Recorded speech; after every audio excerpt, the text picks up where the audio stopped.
Let's get right into it. Number 9, the snooze button tax. You know that little lie you tell yourself every morning. Just 10 more minutes, just one more snooze. It feels like free energy, like you found extra sleep hidden under the couch cushions. But those extra minutes usually are not real recovery. They are chopped up sleep fragments.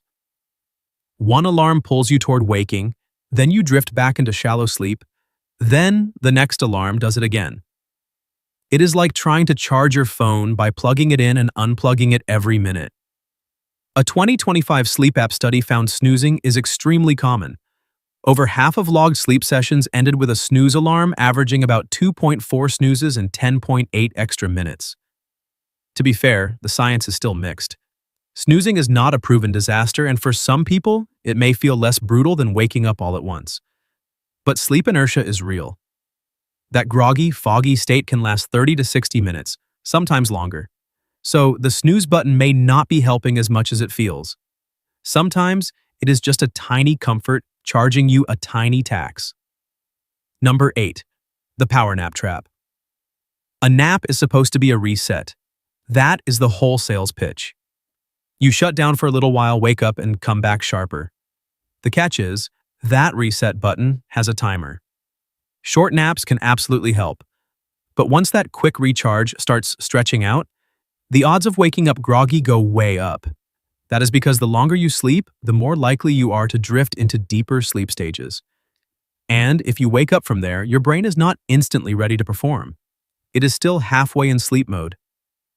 Think of it like reopening a laptop while it is still rebooting. Technically, it is on, but it is not exactly ready. That groggy rebound has a name: sleep inertia.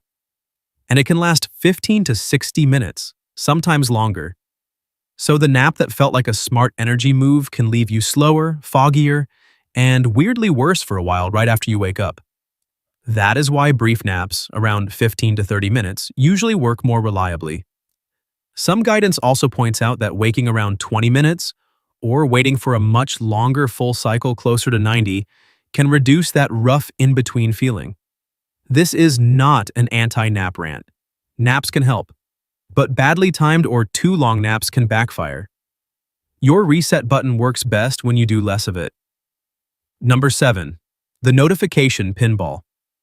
You ever finish a whole day online and somehow feel exhausted without being able to point to one actual thing you finished? That is the trap. Every buzz, banner, and little red dot feels tiny. Tiny enough to ignore. Tiny enough to seem free. But tiny is not the same thing as free. The real problem is that your attention does not land cleanly. Part of your brain stays stuck on the last thing while you are already trying to do the next one. So even when the interruption only lasts a second, the mental switch does not. It is like having 10 browser tabs autoplaying at once. Nothing fully crashes, but nothing runs smoothly either. And that is why this feels so draining. You are not just losing time. You are burning mental energy every time your focus gets yanked sideways.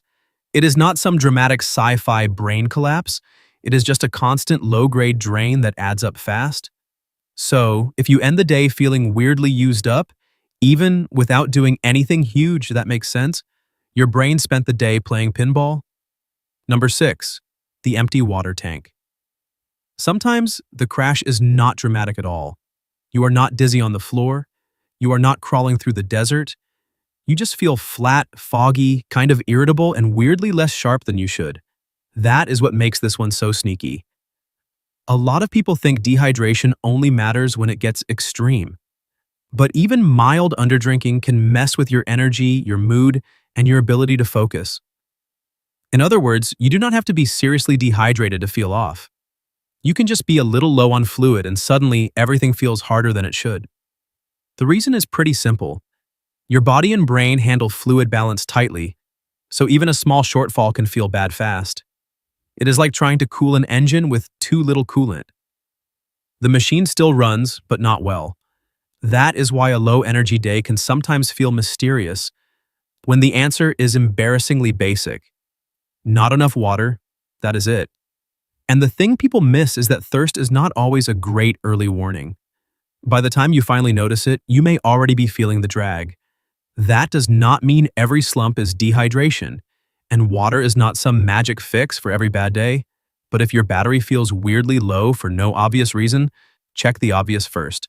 Sometimes the energy problem is just an empty water tank. Number 5, the chair battery drain. You ever sit down to work, barely move for hours, and somehow end up feeling more tired than when you started? That sounds backward. Sitting feels like the lazy, energy-saving option. Like if you are not moving, you should be preserving fuel. But your body does not always read it that way. Too much uninterrupted stillness can flatten your alertness instead of protecting it. That is the real twist. When you stay parked for too long, your circulation, posture, and whole sense of physical engagement all go kind of flat. It is like leaving a car idling in park all day. The engine is still on, but nothing about it feels sharp. That is why long desk sessions can create that weird, foggy slump, even when you are not doing anything physically hard. The chair starts acting less like a place to recover and more like a quiet battery drain. And one of the simplest ways to break that state is also one of the least dramatic. Just get up and move a little. Light walking breaks every 30 to 60 minutes can help interrupt that low alertness spiral. This is not the biggest cause of fatigue, and a short walk will not magically erase bad sleep, but it can absolutely help with that heavy, sluggish desk feeling. Comfort is not the same thing as recovery. Sometimes your body just needs proof that the day is actually happening. Number 4, the late coffee cutoff. That late coffee feels like a rescue. You hit the wall at 4 in the afternoon, grab a cup, and suddenly you are back. More alert, more functional, more like a human being again. The problem is that little comeback can quietly turn into tomorrow's crash. Caffeine works because it blocks the signals that tell you how tired you really are, so in the moment it feels like energy. But it is not creating new fuel. It is masking the warning lights. That is why timing matters so much. A normal coffee late in the day can still mess with sleep near bedtime, and bigger doses can keep causing problems much earlier than people think. Even if you can still fall asleep, that does not always mean the caffeine was harmless. Sleep length and sleep quality can still take a hit. And that is where the loop starts. You drink caffeine because you are tired, then badly timed caffeine steals some of the sleep that would have fixed the tiredness in the first place. It is like muting a fire alarm instead of putting out the fire. The room gets quieter, but the problem is still there, so the next day you need another rescue, then another. This is not an anti-coffee rant. Coffee is useful, caffeine works, but dose matters, timing matters, and your personal cutoff is not always the same as somebody else's. The real trap is thinking that if it helps right now, it must be free. Sometimes that late cup is not energy. It is a loan from tomorrow. Number 3, the bedtime glow. That screen glow at night feels harmless, cozy even. You are in bed, lights low, phone in your hand, just scrolling a little to shut your brain off. It looks like relaxation. That is exactly why it is so easy to miss the cost. The problem is, your brain does not read that moment as pure wind down. It is getting two mixed signals at once. Bright light that says stay awake and content that keeps your mind engaged when it is supposed to be slowing down. It is like stepping on the gas while trying to park. You may still get where you are going, but not smoothly. And that is why this habit can quietly push bedtime later, shave off sleep, and leave the whole night feeling lighter and messier than it should. What makes it tricky is that the glow is only part of the story. It is not just the light. It is also the stimulation. The texting, the doom scrolling, the videos, the tiny emotional spikes that keep your brain from fully landing. And some people get hit harder than others, especially if they already tend to run later at night. So this is not about screens being evil. It is about timing. Bedtime turned into media time, and your sleep is the one paying for it. The glow is gentle. The cost is not. Number 2, the fake sleep aid. A lot of people think a nightcap helps them sleep, and technically that feels true at first. You drink, you get drowsy faster, and your body starts to shut down. So it is easy to confuse that sleepy feeling with actual recovery. But sedation is not the same thing as restoration. That is the real catch. Alcohol can help knock you out sooner than quietly make the rest of the night worse. Instead of normal, steady sleep, the second half of the night can get more broken, less stable, and less restorative. REM sleep can take a hit, the overall rhythm gets messier, and the next morning you can wake up feeling way less recharged than you expected. In other words, it can help you pass out faster while helping you recover worse. That is why this one fools so many people. You judge it by the first 20 minutes, not by what it does to the next 7 hours. It is like being pushed unconscious instead of gently put to bed. From the outside, both look like sleep, but your body does not treat them the same way. And to be fair, this is not identical for every person or every drink. Dose matters. Timing matters. One drink is not the same as several, and not everybody gets hit the same way. But the basic problem stays the same.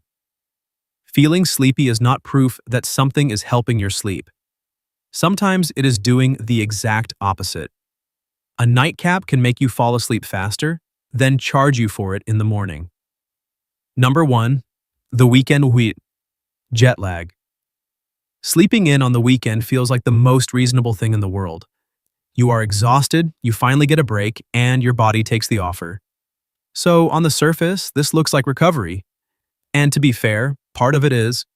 Extra sleep really can help when you have been running on fumes all week. The catch is that your body is not only tracking how much sleep you get, it is also tracking when you get it. That is where this turns weird. If your weekday schedule is one thing and your weekend schedule swings way off in another direction, your body clock starts reading that like a tiny time zone jump. That mismatch has a name: social jet lag.